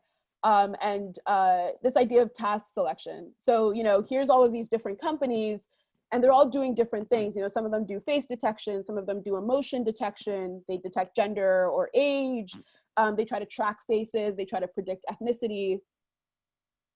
But, you know, there's different ways in which the task itself can be designed in a way that's problematic. So one example is this idea of, label taxonomy, the categories that we actually select. So the race categories that we're predicting, this idea of predicting a binary gender can become harmful. There's a lot of interesting new work looking at different data set categories and labels and how it can involve direct insults to calling someone a foolish woman, to including sort of very racist and misogynistic slurs and swear words that I can't repeat. And that being a problematic element of the model that sort of feeds into what the model is supposed to be predicting on and what the model is supposed to be labeling, and how that itself can be problematic. There's also this idea of sort of the discredited pseudoscience of physiognomy and phrenology, which means effectively predicting things that don't make sense with respect to the face. So, you know, you can't really predict emotions effectively with the face. At least you can't predict emotions in this sort of categorical way. It's a sort of challenged science where in the case of Amazon, they were trying to predict fear, and they were using that to feed into a suspicion score that they would then use to flag individuals using their Ring product, again, that smart doorbell product. And, you know, the whole pipeline is this very sort of pseudoscientific process that's very unjustified and directly harms, you know, the people of color that are more likely to be flagged as suspicious. And this is a very sort of common thing that we see. Someone will start by predicting, you know, engagement, and then that will lead or feed into a hireability score, and that hireability score will end up defining whether or not they get to the next stage of hiring. Or someone will try to predict criminality from the face. or predict a personality trait from the face, or predict sexuality from the face. And all of these things are things that you cannot predict from a face, but people will try to continue to do. And then sort of the final thing I wanted to talk about with this was this idea of transparency and disclosure through documentation as a part of algorithmic auditing design, where we think about how we, when you think of audits as a way to communicate the results of a system, then it's very important to reflect on how that impacts documentation and the way that we record the decisions that engineers make. So to kind of increase accountability, there's all of these projects around different documentation processes. So data sheets, NLP data statements, this idea of data licenses, of just, tell us everything that you know about the system and record it down for the sake of communicating to other practitioners, to the public, to policymakers and other stakeholders. And that was the incentive for this project called Model Cards for Model Reporting. And I'm just gonna do a little plug for the fact that literally today, Google released this model card toolkit to make it easier than ever to create these documents and to create these transparency reporting tools. But effectively what model cards is this way of doing an audit and then communicating sort of all these holistic considerations. So communicating concerns around privacy, communicating ethical concerns around the task design, in addition to presenting the results of the audit. There's also a project called About ML that talks about documentation and benchmarking, and it kind of pulls a lot of these projects together and puts them on one page. So I think it's a good way if you're just interested in browsing through examples. OpenAI has a version of model cards that they did for their GPT-2 model, for example, and it's all kind of showcased on About ML's website.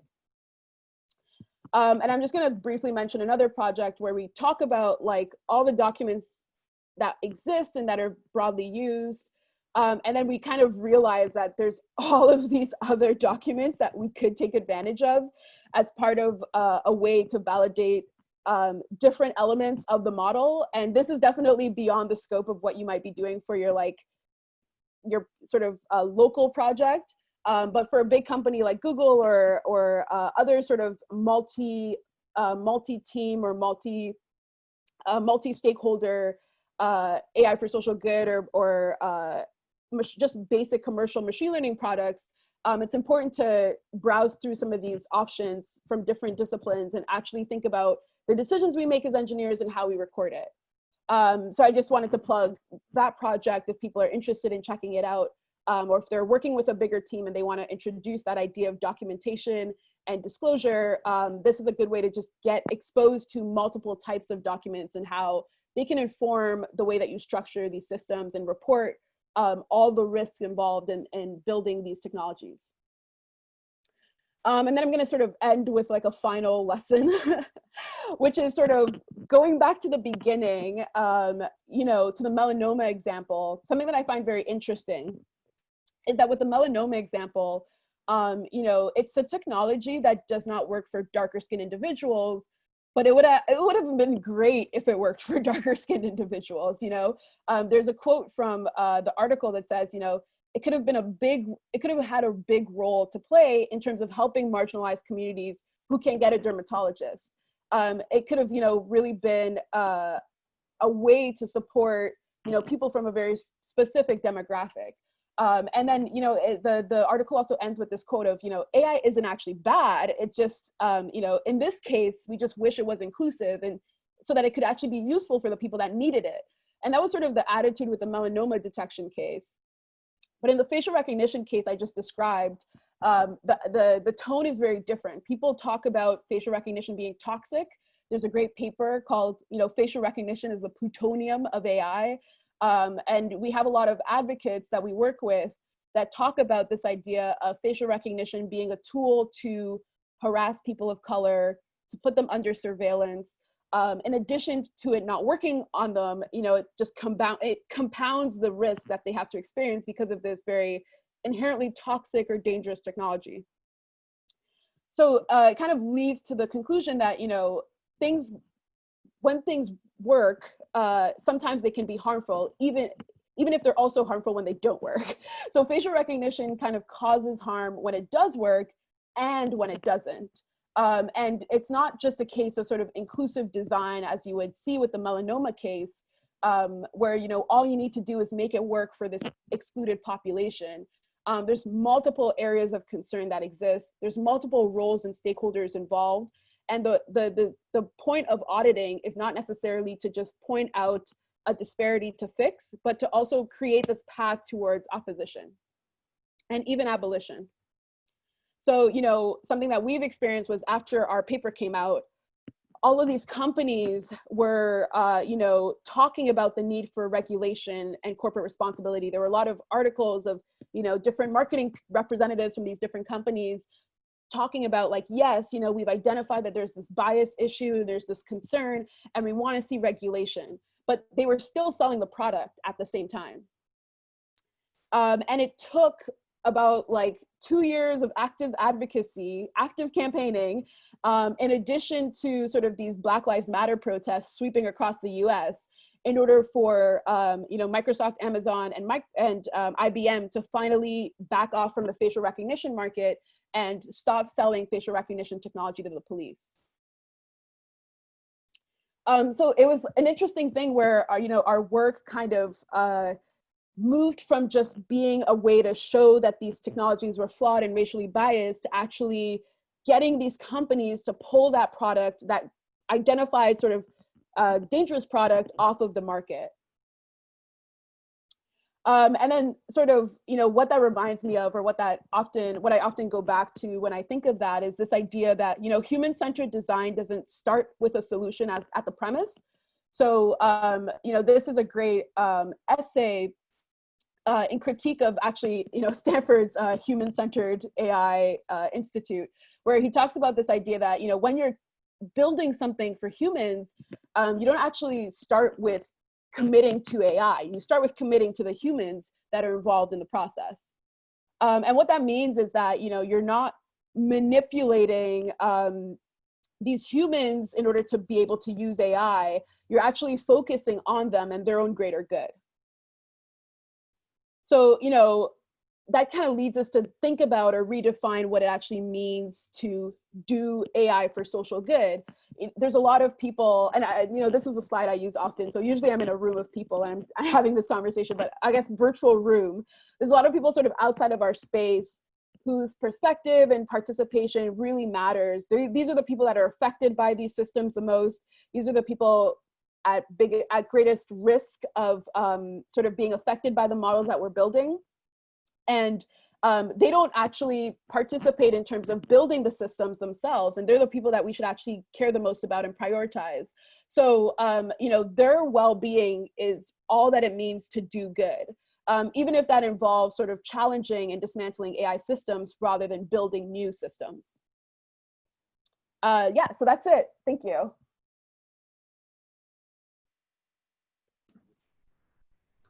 Awesome. Thank you so much, Deborah, on this super topical presentation.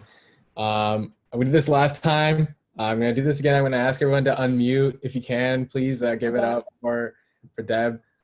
Hold on. Woo!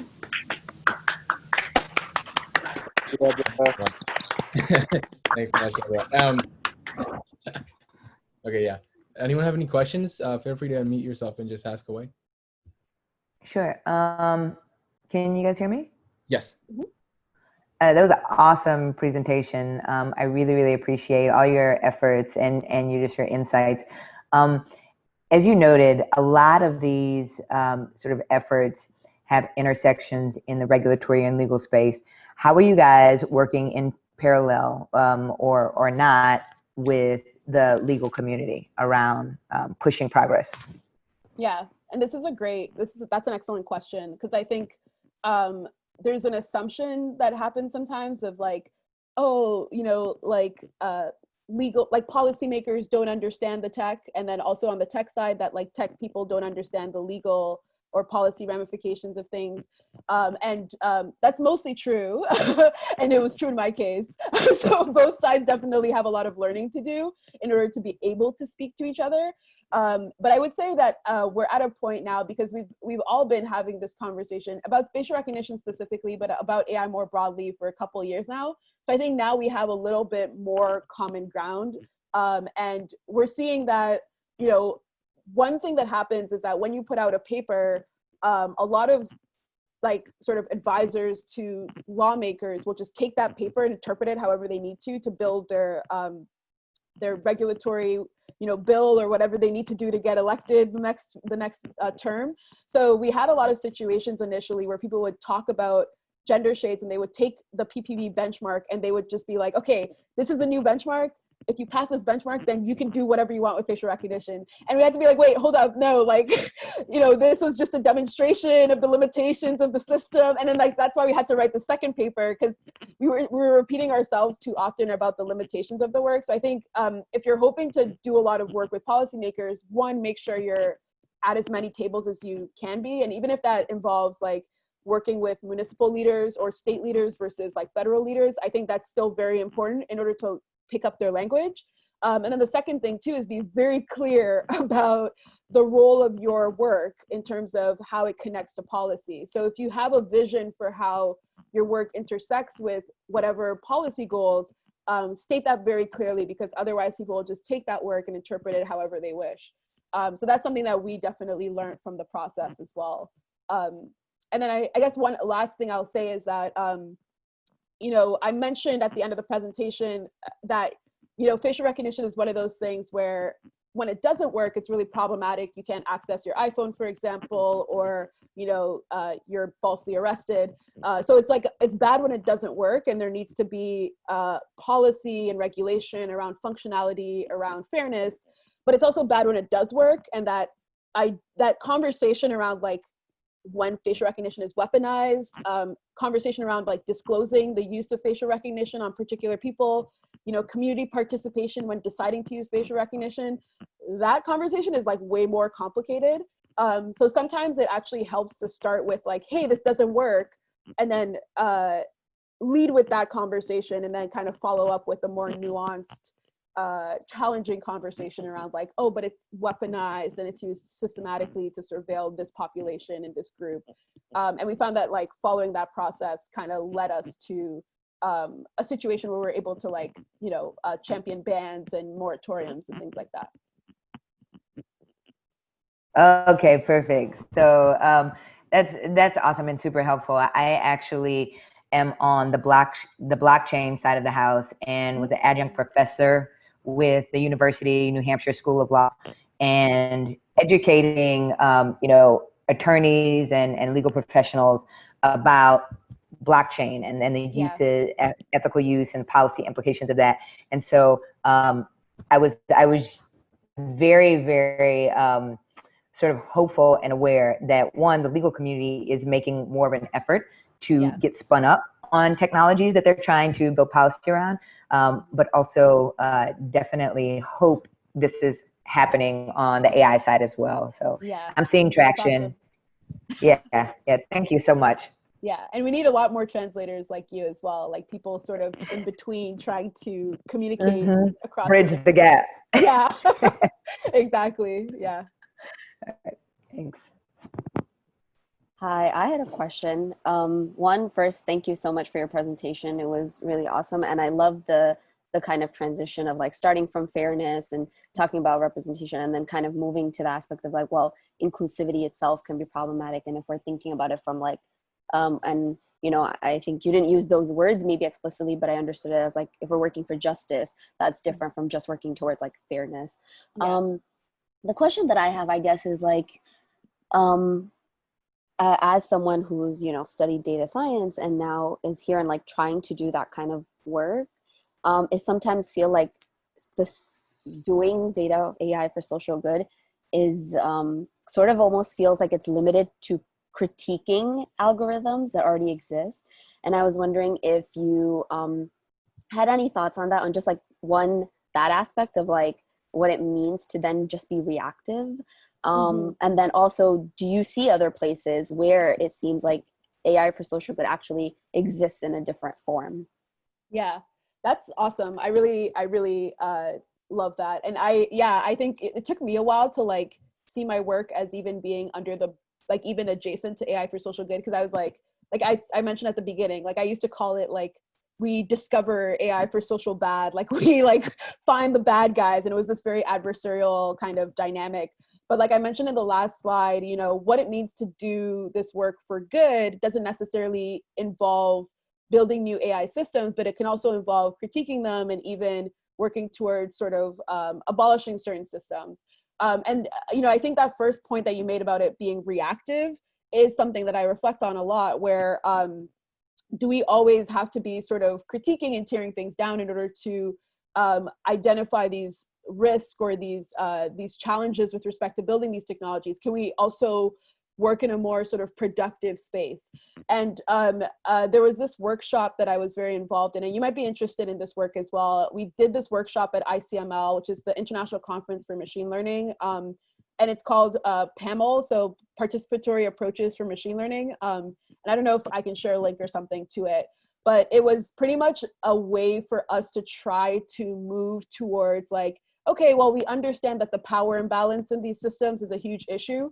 How can we completely from scratch, you know, rethink these systems in order to address this fundamental challenge that we see? Because I think a lot of auditing work and a lot of the reactive work is done in defense of the communities that are affected.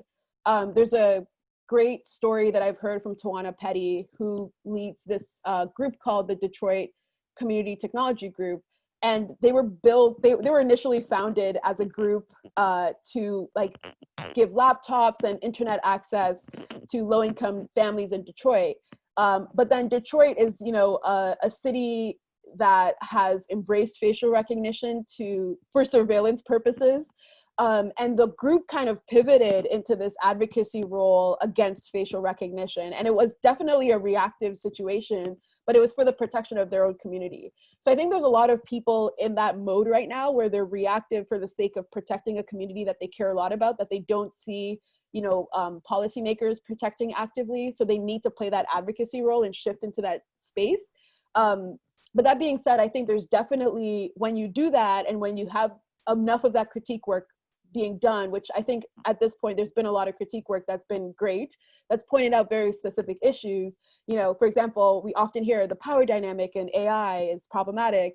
I think once you get to a point where there's certain themes that you can identify, then we can actually work to reimagine AI in a way that really challenges those themes and builds a different version of this technology that is sort of reflecting on a different set of values or built from a different set of values. Mm-hmm. Yeah, so another sort of great group that's doing work on this is the Radical AI Network, and that's led by Ria. And if you just like look up the Radical AI Network, she's written great stuff on just this idea of reimagining AI, you know, from the ground up, but based off a different set of values with the protection and with the prioritization of these people that are affected in mind. And like, what would be different about AI? Would it be as centralized, for example, or would it be decentralized? You know, how would we collect data? What would be an acceptable data collection process?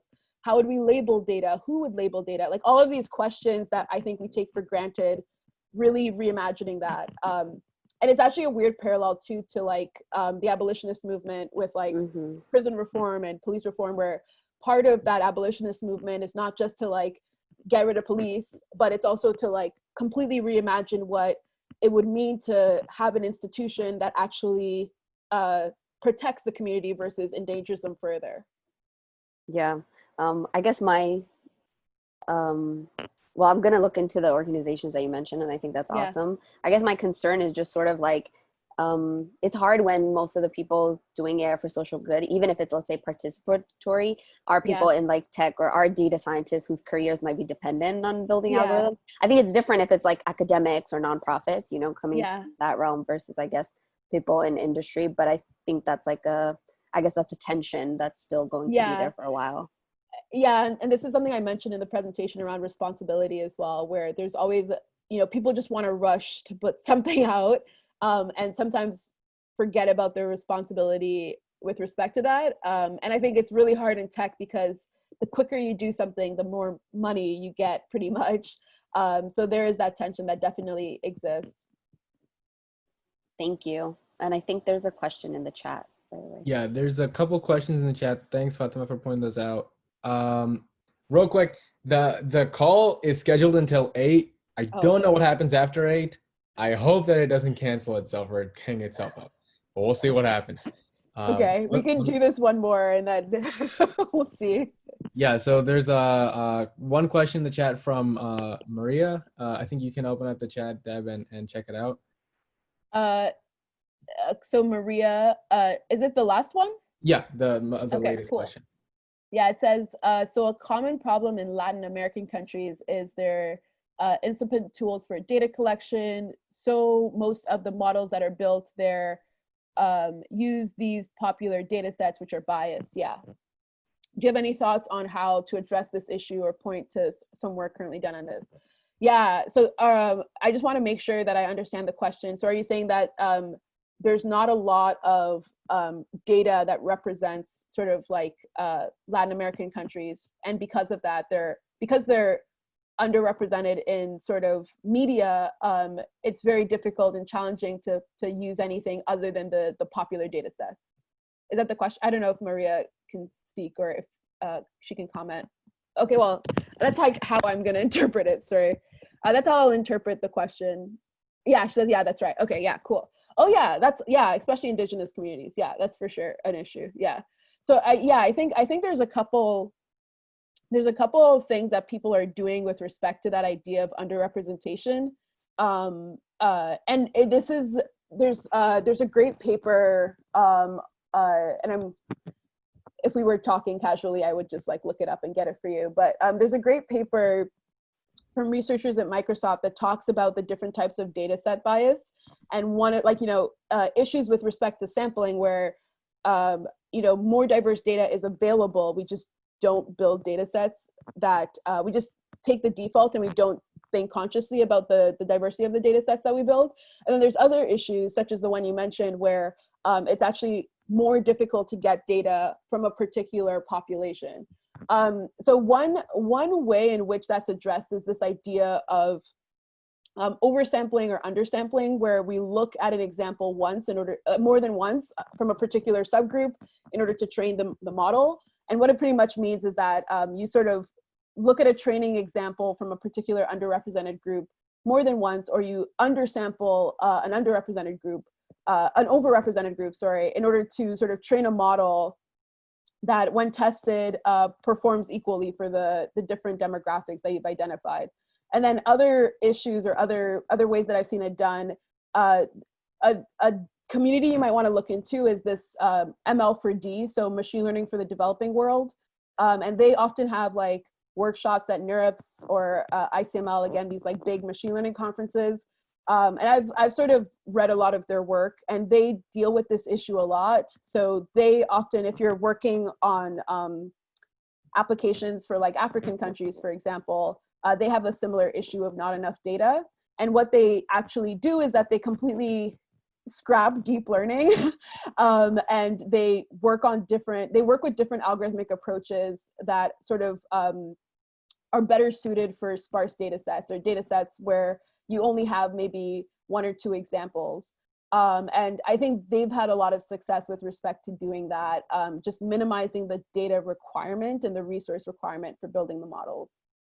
So you might want to look into that work. They have the proceedings from the last NeurIPS Machine Learning for Development workshop all on archive. So that's like very resourceful. It's very easy to kind of find that work. Great. And one more question in the chat, and then I think we can wrap it up. Is explainable AI helping you? That's the question. And I'm going to ask, in general, is it helping you personally? Yeah. One additional question I want to add in is, what do you see as like the benefits, but also some of the harms of folding explainable AI into like policy around how AI can be used in communities? Yeah, so I don't work directly with explainable AI, but I've like been surrounded by people with very strong emotions about it. So I'm just gonna repeat those sort of opinions that I've heard and my own perspective on it. So in terms of, is explainable AI useful? for my work, because we're working as sort of these external auditors in this advocacy capacity, it's not as useful for us, but I've collaborated with someone that was doing an audit for, and I might actually be doing a project where it might be useful, where we were doing an audit of a credit lending system. So we were looking at, credit scores and how that was impacted by different features, in which case explainable AI techniques were helpful in terms of identifying different features and then helping us to understand how to set up our test set and which features might be useful in terms of coming up with our benchmark. So explainable AI has been useful with respect to achieving fairness outcomes. I've seen it be useful as part of an auditing process. So it's definitely a useful technique. I would say that practically speaking, sometimes it can be challenging to actually change corporate behavior or policy outcomes using explainable AI. So something that I find is that,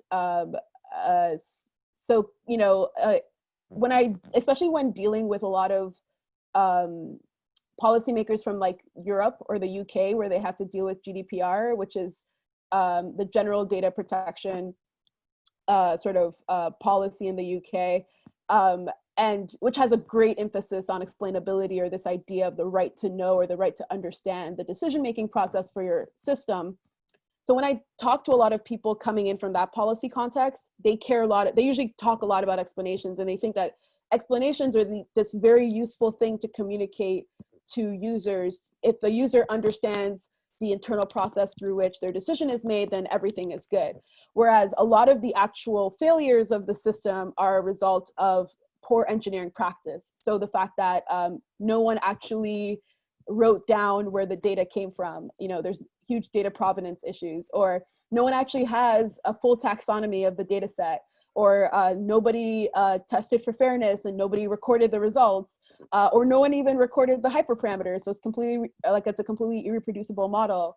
So I think sometimes, especially in like the UK policy context, they completely miss the mark with respect to what's important to users, where the users actually want to know why engineers made very specific decisions, or which decisions factored into the output, the model that outputted from the system, where explainable AI work might be just like working on a completely different goal unrelated to that.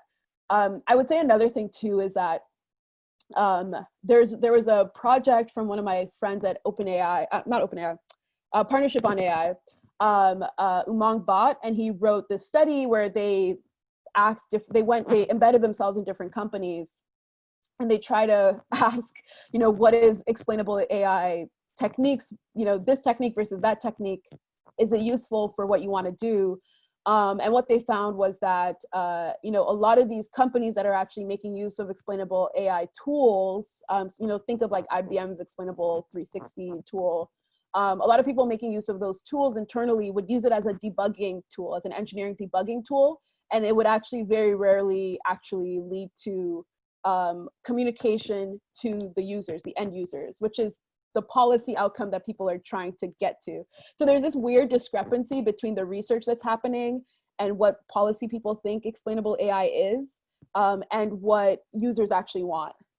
So yeah, I think it's a very kind of interesting relationship that explainable AI has with respect to all of these other things. That being said, I do think it's useful in the sense of, I've seen it be useful as part of an audit process, the techniques that are developed by that community.